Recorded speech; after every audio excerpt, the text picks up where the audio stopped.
Enseignants, passionnés de la perfection et de l'auto-évaluation, experts et responsables à divers niveaux du système éducatif, partenaires œuvrant pour le rayonnement du système éducatif au Bénin.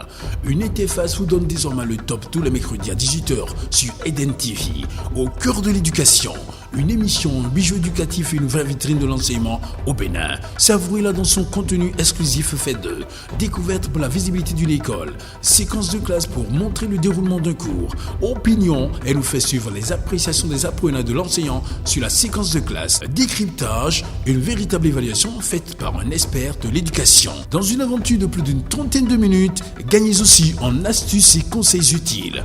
Au cœur de l'éducation, un magazine télé proposé par Pruitt Company pour un secteur de l'éducation rayonnant au Bénin. Pour tout renseignement, contactez-nous au téléphone 97 88 62 70 ou 94 84 90 90. Au cœur de l'éducation, une production de Pruitt Company diffusée sur Eden TV tous les mercredis à 18h.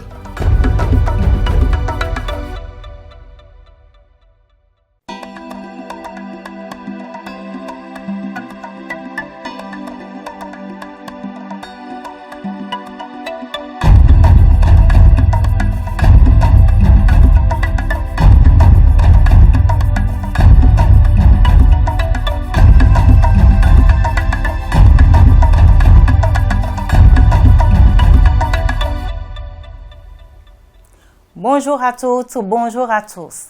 Bienvenue dans les coulisses de l'éducation. Le calcul mental est la clé et la base de tout autre calcul. Il faut d'abord faire calculer mentalement les problèmes faciles avant de demander les problèmes difficiles. Dans le même ordre, les premiers initient les autres.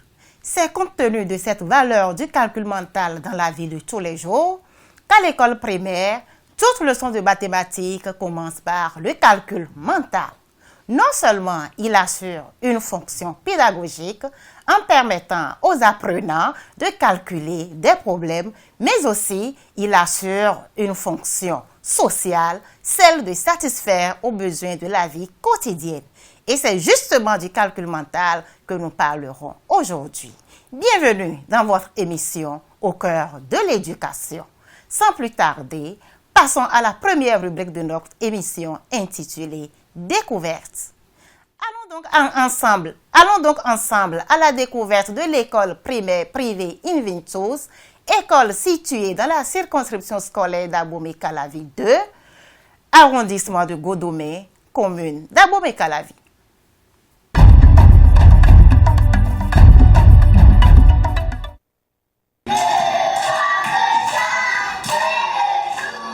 Situé dans la deuxième rue après le carrefour séminaire en venant de Cocotomin, le complexe scolaire privé Invictus siège ainsi dans la commune d'Abomey-Calavi pour une éducation de qualité. Invictus d'abord veut dire invincible, c'est en latin. Et puisque nous sommes là pour faire la différence, nous sommes inattaquables. Nous disposons d'infrastructures bien suffisantes.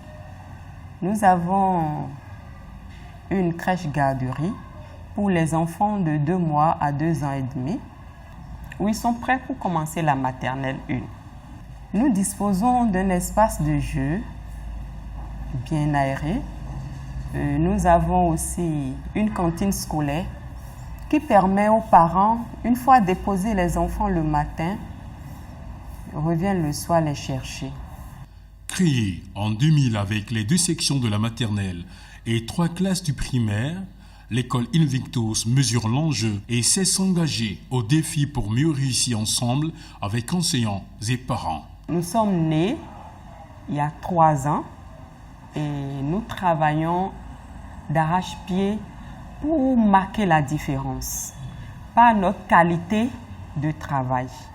Nous avons le personnel aussi jeune, mais qualifiés, expérimentés et rompus à la tâche, des enseignants qui ont le diplôme professionnel.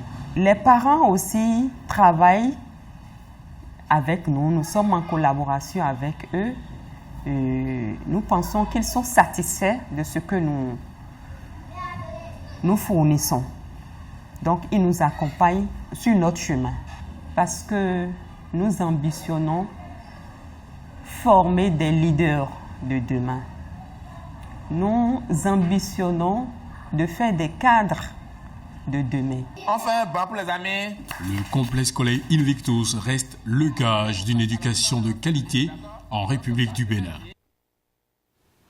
Et c'est justement dans cette école que nous irons suivre une séquence de classe en calcul mental, séquence de classe présentée par M.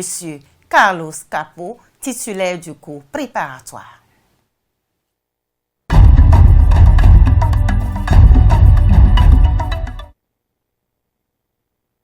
Le coq chante et le jour parfait, tous s'éveillent pour que le bon couscous soit prêt. Merci. On me suit attentivement, d'accord? Allô? Très bien. La fois dernière, on a fait le comptage des nombres de 0 à 20 par bond de 2. Ou bien? Très bien. Qui va me rappeler ça rapidement? Oui, Brianna, vas-y. 0, Oui. 2, 4, 6, 8, 10, 12, 14, 16, 18, 20. Très bien, bravo Brianna. Super, très bien. Alors, les amis, vous me suivez attentivement. Aujourd'hui, nous allons faire le décomptage des nombres de 20 à 0 par bond de 2 à l'aide d'un témoin. D'accord? C'est un jeu. Vous aimez les jeux, non? Très bien, nous allons faire un jeu. D'accord? Nous allons faire un jeu. Nous allons décompter les nombres de 20 à 0 par bond de 2. Ça peut aller? Ça peut aller? Très bien. Alors, nous allons utiliser un témoin. Voici un témoin. On répète, un témoin. Très bien. Voici un témoin. Nous allons faire ce jeu-là à l'aide de ce témoin-là. D'accord? Alors, pour faire ce jeu, on ne lance pas le témoin. On me suit attentivement. On ne lance pas le témoin. D'accord? On suit attentivement son camarade. Quand votre camarade dit 20, par exemple, il laisse le témoin tout doucement à son second. Et l'autre dit 18. Et l'autre passe encore le témoin à son second qui continue comme ça. Ça peut aller? Ça peut aller? Alors, vous me suivez attentivement. Je vais faire le jeu avec quelques de vos amis. Vous allez voir d'abord. Ça peut aller? Viens, Imela. Brianna, viens. Cédor, viens. Viens, Shadrach. Gaël, viens. Eric, viens. Vous me suivez attentivement. Les autres, vous me suivez, d'accord? Vous suivez, d'accord? 20. 18, 16, 14, 12, 10, 8, 6. 4, 2, 0. Très bien. Vous avez vu? Vous avez vu? On fait un banc pour les amis. Très bien, allez à vos places. Alors, nous allons lancer le jeu, d'accord? Donc, quand je vais dire 20, vous me suivez attentivement. Allô? J'écoute et je suis le maître. Très bien. Donc, quand je vais dire 20, je passe le témoin à Eric.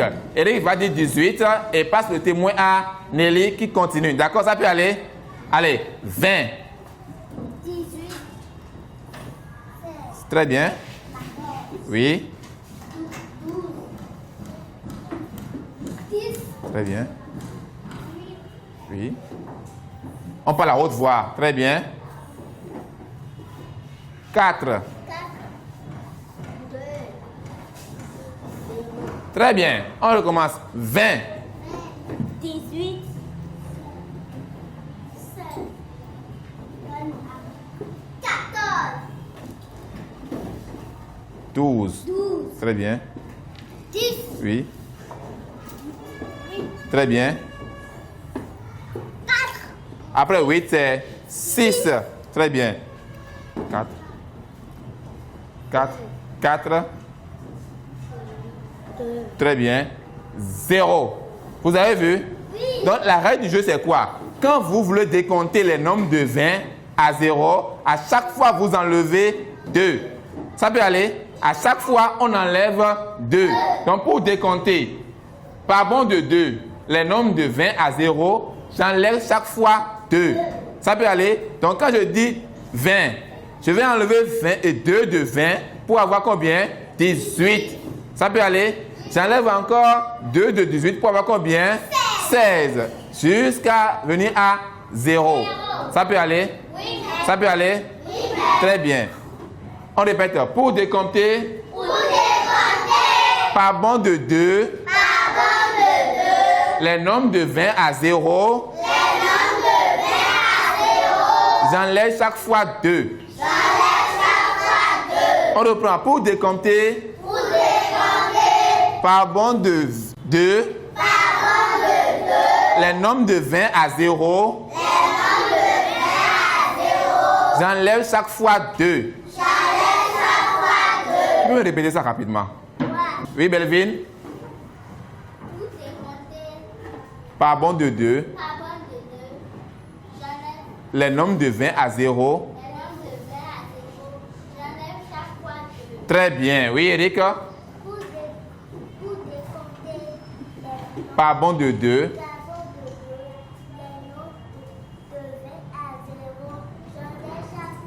Très bien. Oui, Brianna? Les nombres. Très bien. Debout. Assis. Monsieur Carlos Capo et ses apprenants nous ont fait le plaisir de nous dire leurs opinions sur la séquence suivie.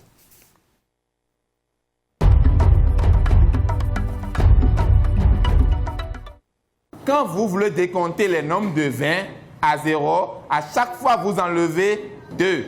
Ça peut aller? À chaque fois, on enlève 2. Donc pour décompter par bande de 2, les nombres de 20 à 0, j'enlève chaque fois 2. Ça peut aller? Donc quand je dis 20, je vais enlever 20 et 2 de 20 pour avoir combien? 18. Ça peut aller? J'enlève encore 2 de 18 pour avoir combien? 16. Jusqu'à venir à 0. On a fait le calcul mental, le décomptage par bande de 2 sous forme de jeu des nombres de 20 à 0 à l'aide d'un témoin. Ça s'est bien passé, les enfants ont bien réagi. On n'a pas eu trop de difficultés à dérouler la séquence de classe. J'exhorte mes collègues enseignants à se donner. C'est vrai, c'est pas facile, mais quand on se donne avec de l'amour, on arrive à surmonter les difficultés.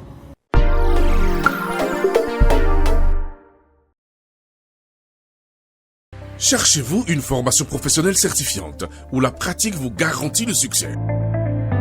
Voulez-vous donner vie à votre passion? Commencez une nouvelle vie professionnelle sans perdre du temps. Avec Pro8 Formation, découvrez et développez des compétences en caméra et photographie, montage vidéo, graphisme, infographie, gestion de son, réalisation. Venez nous voir au Centre de formation des métiers de l'audiovisuel.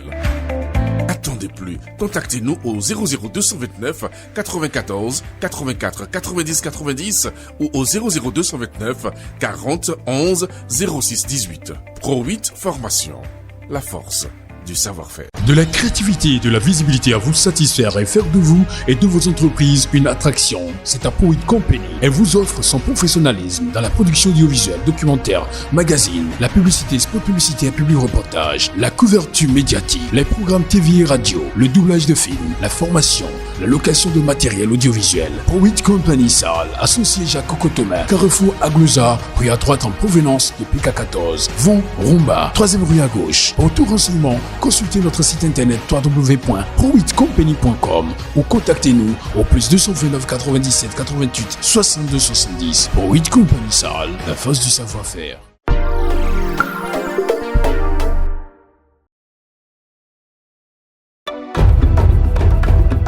Enseignants, passionnés de la perfection et de l'auto-évaluation, experts et responsables à divers niveaux du système éducatif, partenaires œuvrant pour le rayonnement du système éducatif au Bénin. Une interface vous donne désormais le top tous les mercredis à 18h sur Eden TV. Au cœur de l'éducation, une émission, un bijou éducatif et une vraie vitrine de l'enseignement au Bénin. Savourez-la dans son contenu exclusif fait de découverte pour la visibilité d'une école, séquence de classe pour montrer le déroulement d'un cours, opinion, elle nous fait suivre les appréciations des apprenants de l'enseignant sur la séquence de classe, décryptage, une véritable évaluation faite par un expert de l'éducation. Dans une aventure de plus d'une trentaine de minutes, gagnez aussi en astuces et conseils utiles. Au cœur de l'éducation, un magazine télé proposé par Pro8 Company pour un secteur de l'éducation rayonnant au Bénin. Pour tout renseignement, contactez-nous au téléphone 97 88 62 70 ou 94 84 90 90. Au cœur de l'éducation, une production de Pro8 Company diffusée sur Eden TV tous les mercredis à 18h.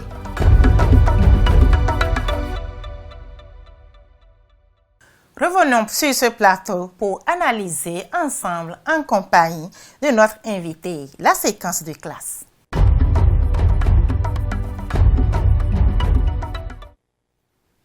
Bonsoir, Madame Dagnon Mireille Nolofine. Vous êtes déjà une habituée du plateau au cœur de l'éducation. Bienvenue alors sur le plateau au cœur de l'éducation. Oui, merci beaucoup. Bonsoir, Madame l'animatrice. Madame Dagnon Nolofine Mireille, nous avons suivi ensemble une séquence de classe sur le calcul mental. Donnez-nous vos impressions sur la prestation de l'enseignant et des apprenants. Merci, Madame. J'ai eu le plaisir de voir une classe où l'enseignant et ses enfants font effectivement le calcul mental sur la base des nouvelles orientations. Et j'ai vu aussi que les enfants suivaient avec beaucoup de sérieux. Merci. Très bien. Alors, qu'est-ce que vous avez le plus aimé chez l'enseignant? Oui, il y a eu beaucoup de choses qui m'ont plu, mais principalement, je voudrais revenir sur le moment où il explique aux enfants comment se déroulera le jeu, essentiellement. Merci. Ça vous a fait plaisir. Oui. Merci beaucoup. Alors, en quoi consiste le calcul mental? Oui. Le calcul mental, je dirais qu'il consiste à faire des opérations sans aide concrète. C'est-à-dire que les opérations ne seront pas effectuées comme nous en avons l'habitude. Il n'y aura pas de matériel à disposition pour compter et trouver les résultats. Donc les seuls supports dont on peut avoir besoin ici sont la mémoire et la réflexion. Il faut préciser aussi que en calcul mental, il arrive qu'on soit face à des situations où la réponse est immédiate. C'est-à-dire que pour l'avoir fait plusieurs fois, l'avoir répété, les réponses, les résultats sont là. Et lorsque on est face à ces situations, on les donne de façon immédiate. C'est le cas des tables de multiplication, les tables d'addition, etc. Voyez-vous, là, on parle de calcul mental automatisé. Il y a d'autres situations où le calcul se fait en pensée et au moyen donc de procédés spéciaux, abréviatifs que l'on utilise en fonction de ce que l'on a comme acquis. Dans ces cas-là, c'est que vous avez déjà gardé en vous des moyens, des techniques que vous pouvez utiliser pour raisonner et trouver le résultat à un calcul mental sans que cela ne soit effectué. Dans ces cas-là, on parle donc de calcul mental réfléchi. Il était normal qu'on apporte cette précision. Alors, avec tout ce que vous venez de dire, le calcul mental fait appel vraiment à la réflexion. Alors, pourquoi l'enseigne-t-on au primaire, surtout au niveau 1? Oui, on l'enseigne au primaire pour son importance. Voyez-vous, le calcul mental, lorsque l'on est face à certaines situations, le calcul mental fait travailler non seulement la mémoire, mais aussi l'attention. Le calcul mental stimule le raisonnement et il permet en même temps d'apprendre à travailler avec rapidité et de pouvoir se concentrer. Alors, toutes ces habiletés, vous comprenez, permettent donc le développement de l'intelligence chez le petit apprenant. Et en dehors de ces points, il faut comprendre que en mathématiques, il a commencé à étudier les nombres. C'est l'occasion pour lui de se familiariser avec ces nombres-là, pouvoir distinguer de façon nette et rapide les éléments qui constituent un nombre quelconque. Voyez-vous, il apprend aussi à développer le sens des opérations qu'il commence à apprendre au primaire. Donc tout ça là permet à l'enfant de mieux comprendre les nombres, les opérations qu'on lui enseigne en mathématiques. En plus, je voudrais dire que la planification des activités du calcul mental ne se fait pas au hasard. Elle s'appuie généralement sur la progression des activités de mathématiques. Voyez-vous? Donc, généralement, on fait en sorte que les activités prévues en calcul mental donnent la main à ce qui sera fait le même jour en mathématiques. Alors, lorsque l'enfant fait ce calcul mental, qui le prépare déjà, c'est un peu comme s'il partait de ce qui est plus simple pour aller à l'autre qui sera plus compliqué pour lui. Donc le calcul mental le prépare à aborder la leçon de mathématiques. Il y a donc tous ces avantages que l'enfant qui pratique le calcul mental peut avoir en le faisant. C'est vrai, vous avez eu à citer des avantages, mais néanmoins, lorsqu'on parle du niveau 1, ce sont des apprenants de 5 ans, 6 ans, 7 ans ou plus. Et je me demande, est-ce que ce n'est pas précoce? Est-ce qu'on ne les bouscule pas trop en leur demandant de faire si tant d'efforts déjà à 5 ans, 6 ans? Oui, vous avez raison de poser cette question. Mais comprenez que le calcul mental, on en a besoin partout dans la vie. Qu'il aille à l'école ou qu'il reste ailleurs, il apprendra à faire du calcul mental. Alors ici, il a déjà commencé à calculer les nombres. Et je l'ai dit un peu plus haut tout à l'heure. Lorsqu'il sera face à des situations où il aura besoin de calculer mental, comment est-ce qu'il va s'y prendre? C'est l'occasion pour lui d'apprendre à partir des petits nombres. Je donne des exemples. Il est au jeu avec ses camarades où il gagne des points. Est-ce qu'il ira chercher une ardoise ou un cahier pour effectuer ces opérations-là? Non, mais il va calculer mentalement le nombre de points qu'il gagne. Vous convenez avec moi que c'est ce qui se fait dans la pratique. Et il y a beaucoup d'autres occasions de la vie qui l'amènent à faire donc du calcul mental. Pourquoi ne pas le préparer dès qu'il commence à l'école primaire? Ce qui est important, c'est de faire en sorte qu'il ne sente pas qu'on lui donne un travail trop dur, trop difficile, mais qu'on aborde les notions de calcul mental avec lui de façon souple pour qu'il apprenne réellement quelque chose. Voilà. C'est compris. Alors, nous avons constaté tout à l'heure, et avec ce qu'on a suivi, que c'est un peu différent de ce qu'on avait l'habitude de voir faire. Donc, nous avons conclu que la démarche du calcul mental a été revue. Qu'est-ce qui sous-tend cette réforme au niveau du calcul mental? Merci, madame. Avant la révision des curricula, le calcul mental se faisait en 3 étapes. Il y avait d'abord à faire le comptage. Et quand je parle de comptage, c'est sous toutes ses formes. Compter de façon linéaire, compter par bond ou faire le compte à rebours. Un peu comme nous l'avons vu dans notre séquence là tout à l'heure. Il y avait à faire donc ce comptage, utiliser le cadran opératoire et finir par la résolution de petits problèmes. Et tout ça se faisait en 10 minutes. 10 minutes. C'est ce qui est prévu. Mais dans la réalité, comment est-ce que ça se fait? Lorsque l'enseignant commence, le plus souvent, il va au-delà de 20-25 minutes. Alors que c'est 10 minutes qui est prévu. C'est 10 minutes qui sont prévues. Mais il dépasse généralement et il va jusqu'à 20-25 minutes, même au-delà parfois. Et ce temps est à déduire des 45 minutes qui sont prévues pour une leçon de mathématiques.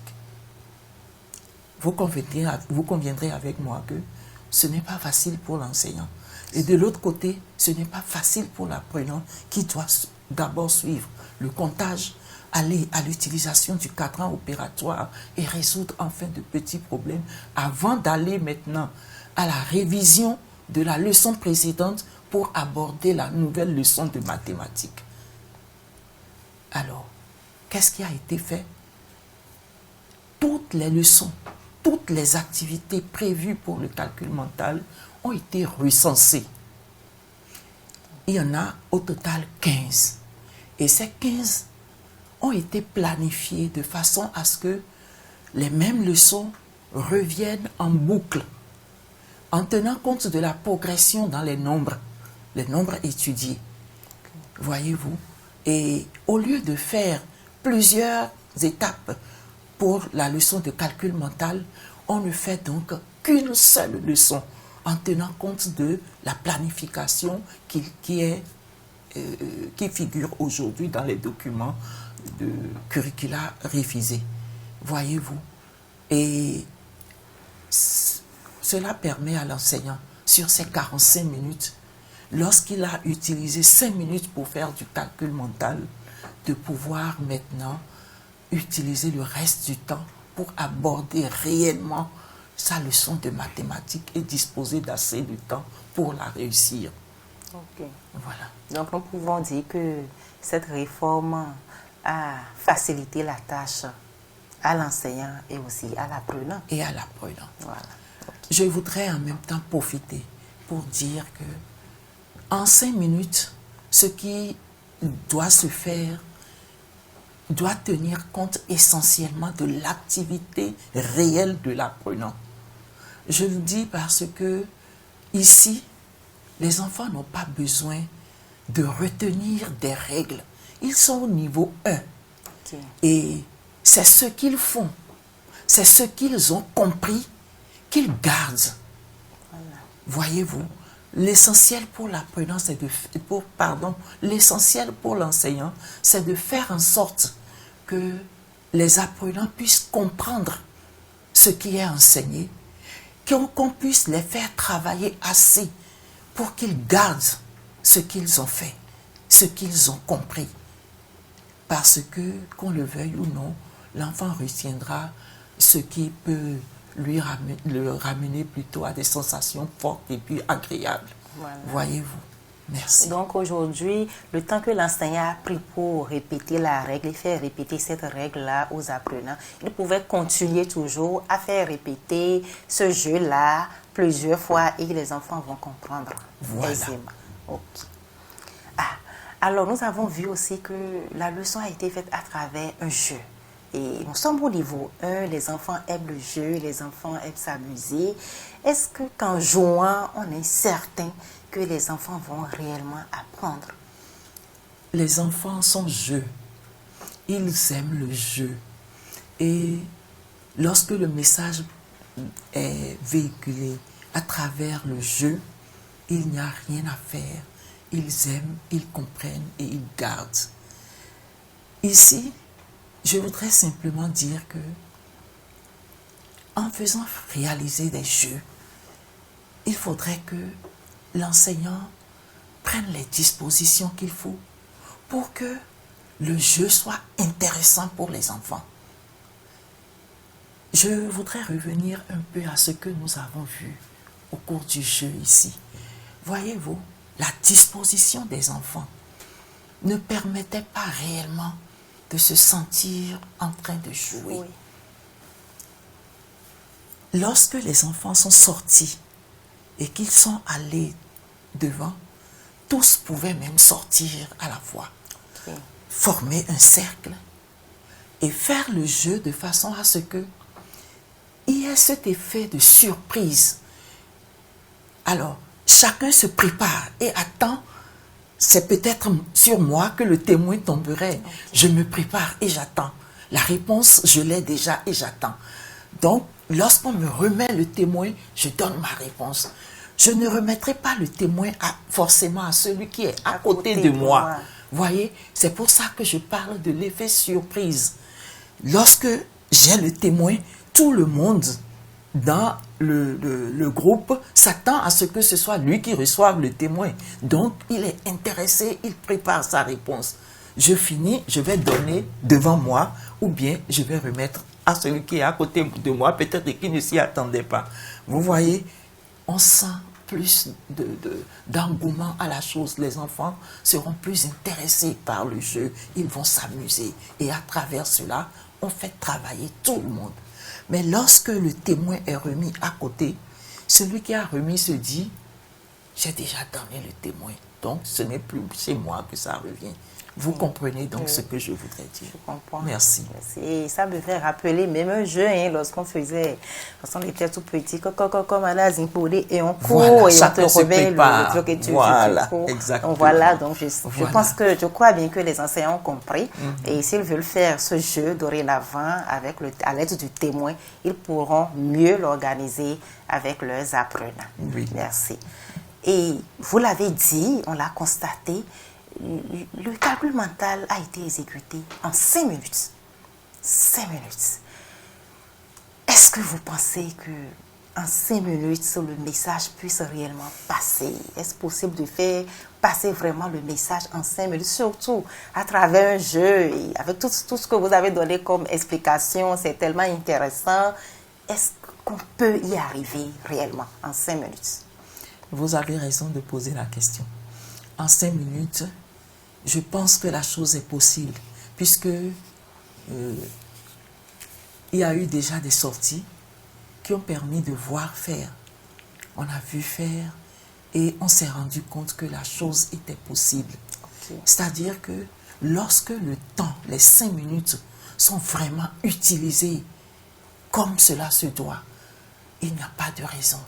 Le message passe. Mais l'autre chose, il faut pas qu'on oublie, je l'avais dit plus haut, les mêmes activités vont revenir en boucle. Et au fur et à mesure qu'on avance dans l'étude des nombres, on reviendra sur ces mêmes activités. Donc, même si ce n'est pas bien compris au départ, les prochaines fois, elles vont mieux s'installer. Et au fur et à mesure que l'enfant va avancer au cours de l'année, il pourra installer tout ce qui lui est demandé. Okay. Merci. Donc, il ne faudrait pas que l'enseignant s'inquiète s'il constate que la leçon n'est pas encore bien passée. Ce qui est sûr, il va revenir là-dessus. Il va revenir là-dessus. Mais ce n'est pas une raison pour que ce soit mal fait au premier abord. Voilà. Il faut toujours avancer. Voilà. J'en profite pour dire que lorsqu'une activité a été déjà menée et que les enfants connaissent déjà la règle du jeu, il est inutile de recommencer ces explications. Voilà. Juste un rappel et on passe à l'activité. Et on installe le jeu. Et on installe le jeu, Voilà. puisqu'ils connaissent déjà. Okay. Est-ce que vous voyez? Oui. D'accord. Oh, nous avons suivi une leçon de calcul mental à travers le jeu. Est-ce que c'est toujours à travers le jeu qu'on fait les leçons de calcul mental? Ou bien il y a d'autres stratégies et qu'on peut aussi utiliser pour faire passer la leçon du calcul mental? Oui, c'est vrai que ici, c'est à travers le jeu. Et les activités qui sont prévues au CI et au CP, je voudrais dire au niveau 1 actuellement, reposent essentiellement sur des jeux. Okay. Mais cela ne veut pas dire que tout ce qui est fait en calcul mental est forcément jeu. Il y a des situations où on peut utiliser différentes stratégies. Il y en a beaucoup qu'on peut utiliser. Le jeu de rôle, le travail collectif, le travail individuel et bien d'autres.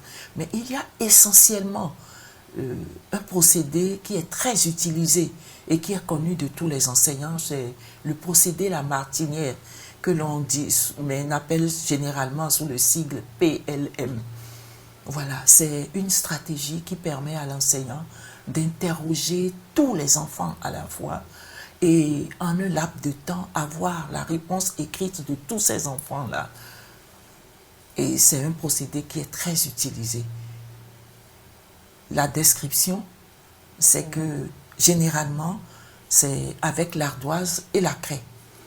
Tous les enfants ont leur ardoise, leur craie posée, l'ardoise posée sur la table et la craie dans la main, et puis on attend la question de l'enseignant. L'enseignant pose sa question et il tape son premier coup. Il laisse un temps de réflexion avant de taper son premier coup. Et dès qu'il a tapé son premier coup, les apprenants écrivent rapidement la réponse sur l'ardoise. Il tape son second coup pour que tout le monde arrête d'écrire et retourne son ardoise, en attendant donc que la correction soit faite. Il désigne un élève qui vient, qui explique son cheminement et donne la réponse. Il donne son troisième coup et là, les ardoises sont levées, on monte, on montre et on tourne l'ardoise vers l'enseignant qui rapidement peut lire les réponses de tout le monde. Il félicite donc ceux qui ont bien fait et il permet à ceux qui n'ont pas trouvé de revoir le cheminement, de reprendre le cheminement indiqué par le correcteur et en même temps d'aller à sa correction. Voilà, c'est le procédé La Martinière. Ce procédé que vous venez d'expliquer me rappelle le cadran opératoire, parce que je me rappelle qu'on utilisait quand même le cadran opératoire et c'est par ce procédé que l'enseignant faisait écrire la réponse sur les ardoises. Est-ce que l'utilisation du cadran opératoire existe toujours? Bien sûr. Dans les activités qui sont prévues au niveau 1, il y a toujours l'utilisation du cadran opératoire. Et vous voyez, dans ces cas-là, il s'agit plus de calcul mental automatisé, comme je l'expliquais un peu plus tôt. Ils connaissent déjà les tables d'addition et on peut poser des questions. L'enseignant montre, il tape, on écrit juste la réponse. Et à force de pratiquer cela régulièrement, on fixe ces réponses-là dans la mémoire. Okay. Et aujourd'hui, on n'a pas vu le cadran opératoire. Et si je me réfère un peu à tout ce que vous avez eu à dire, l'enseignant, avec les 5 minutes, l'enseignant a le choix de choisir ce qu'il veut faire. Il ne doit pas tout faire ensemble. Donc, si l'enseignant choisissait de faire le cadran opératoire, il s'arrête uniquement sur l'utilisation du cadran opératoire. Je reprends pour dire que ici, il ne s'agit pas d'un choix. Okay. La planification est déjà établie. Et elle s'appuie, comme je l'avais dit tantôt, sur la progression qui est faite. Et par rapport à ça, le jour où il a telle leçon, il sait qu'il a telle leçon de calcul mental qu'il doit faire. Donc ce n'est pas un choix, c'est déjà planifié ainsi. Voilà. Et lorsqu'il vient pour faire sa leçon de calcul mental, c'est cette seule leçon de calcul mental qu'il fera en 5 minutes. Voilà. Cette leçon peut porter sur l'utilisation du cadran opératoire. Voilà. Elle peut porter sur le comptage, comme on l'a vu au cours de la leçon. Elle peut porter sur la dictée de nombres. Okay. Il y a bien d'autres activités que l'enfant apprend à écrire. Okay. Alors, avec les 5 minutes aujourd'hui, nous avons constaté que l'enseignant a utilisé quand même un matériel. Il y avait un matériel. Est-ce nécessaire d'utiliser le matériel pour le calcul mental? Oui, lorsque le jeu qu'on prévoit nécessite l'utilisation du matériel, il faut l'avoir. Il faut l'utiliser pour permettre à l'enfant de vivre réellement ce jeu-là. Autrement, ça n'a plus de sens. Est-ce que c'est vu? Oui.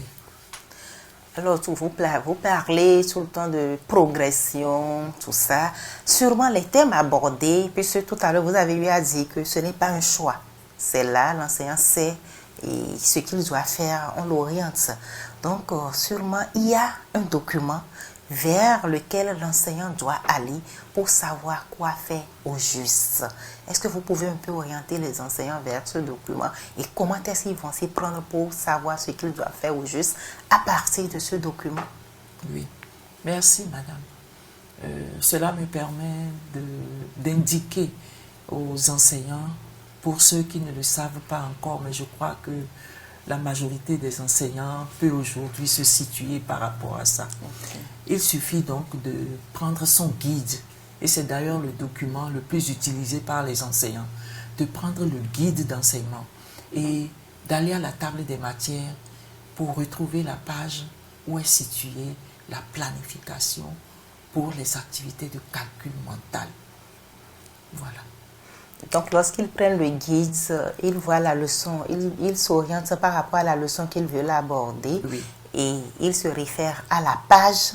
Ils vont, au niveau de la page, ils vont pouvoir trouver comment est-ce que la planification, donc, la leçon de calcul mental qu'ils veulent aborder est déjà planifiée. Oui. Mais nous avons remarqué que dans le guide de CP, non seulement on leur a proposé les thèmes, mais il y a eu aussi les indications pédagogiques qui suivent.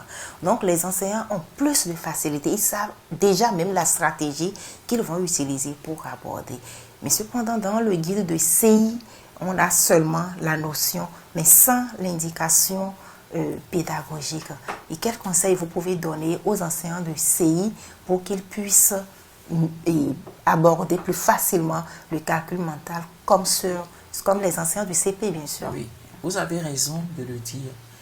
Le guide du CI a prévu une planification, mais il faut reconnaître que c'est des activités qui sont très simples, Voilà. qui sont simples et qui peuvent se comprendre aisément. Au CP, il y a eu les indications qui ont accompagné. Mais lorsque ceux du CI se trouvent en difficulté, c'est-à-dire que l'incompréhension s'est installée réellement, nous leur demandons de se rapprocher simplement de l'enseignant du CP pour voir dans leur guide les indications apportées à telle ou telle activité si vraiment cela est nécessaire. Merci beaucoup, Madame Daniel Mireille Mouloufine. Nous sommes pratiquement à la fin de notre émission. Qu'est-ce que vous avez encore à dire aux enseignants, aux téléspectateurs en général et aux enseignants en particulier, surtout ceux du niveau 1, pour leur permettre de mieux aborder leurs leçons de calcul mental? Merci. La première chose que je voudrais dire, c'est de demander aux enseignants de ne pas simplement s'appuyer sur ce qui est écrit dans le guide au cours de la préparation, mais de réfléchir eux-mêmes, de chercher comment aborder ces activités en tenant compte des enfants qu'ils ont, des apprenants qu'ils ont. Parce que le seul moyen qu'ils ont de réussir vraiment, c'est de faire en sorte que les apprenants, à la fin de ces 5 minutes, puissent retenir l'essentiel. S'ils ne retiennent pas l'essentiel, c'est qu'il aurait manqué quelque chose. Même si ça doit revenir une seconde fois, ce qu'il y a, c'est qu'il faut faire beaucoup d'efforts, préparer de manière à ce que les enfants puissent réellement retenir quelque chose. La deuxième chose que je voudrais dire, c'est la gestion des erreurs. Je n'ai pas eu l'occasion d'en parler parce qu'il y a eu un cas au cours de la séquence ici. On peut se trouver face à une situation où l'apprenant ne retrouve pas exactement la réponse à donner. Qu'est-ce que je dois faire? Ce n'est pas à l'enseignant de donner la réponse à l'apprenant, mais ce qu'il doit faire, c'est de l'aider à comprendre ce qu'il a à faire pour que lui-même arrive à donner la réponse qu'il n'avait pas pu donner auparavant. En faisant ça, il aurait réussi. Mais s'il passe simplement la réponse à l'apprenant pour continuer, c'est qu'il a manqué quelque chose à cet enfant-là. Alors, on l'aide d'abord à trouver la réponse, mais on fait en sorte qu'en tournant, on revienne encore sur lui pour s'assurer qu'il a vraiment compris ce qui lui a été enseigné. Voilà un peu les conseils que je voudrais apporter pour aider dans la pratique du calcul mental. Merci. Vraiment très contente de ces conseils, surtout par rapport à la gestion des erreurs. Et je pense que les enseignants ont compris et ils sauront à l'avenir gérer les erreurs. Madame Mireille Mouloufine, votre mot de fin? Je dirais simplement que il n'est pas facile d'enseigner. C'est un métier difficile. Mais quelle est notre satisfaction lorsqu'à la fin, nous nous retrouvons avec des enfants qui ont su apprendre des choses à cause de nous. Des personnes que nous avons aidées à avancer.